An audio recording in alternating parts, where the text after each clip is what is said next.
Minsan sa buhay, mapapatanong ka na lang, may lugar ba ako dito sa mundo? Tila isang pasikot-sikot na daan kung saan hindi ko alam kung saan patungo. Parang wala nang katapusan na pagkakakulong sa 4 na sulok ng aking kwarto dahil sa pandemyang hindi matapos-tapos. Kanya-kanyang hangad sa buhay. Sa ilalim ng Makalipas ang ilang taong pagkakakulong sa tahanan, nagkaroon ng pag-asa sa aking pangungulila. kahit na anong mangyari, kahit na saan ka man patungo. Ngunit ngayon,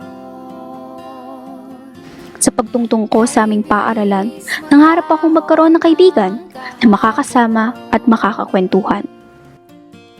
sana Hindi ako sanay sa ganito. Hindi ako sanay sa maraming tao. ang ating mga pinagsamahan. Ngunit bigla kami pinagsama-sama sa iisang grupo ng aming profesor. Kaya kinakailangan kong maglakas loob. Kaya kailangan kong tibayin ang aking sarili. Naging tunay na. Hindi ko alam na ganito pala ang tahanan. Ganito pala ang siglang dala ng pagkakaroon ng kaibigan.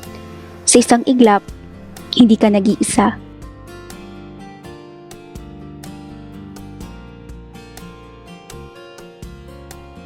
Minsan ay parang wala nang bukas sa buhay. Sa isang iglap, nabuo ang panibagong pamilya. Sa magdamag na para bang tayo'y mauubusan sa ilalim ng bilog. Ang buhay ay mas masaya kung tayo ay may kasama.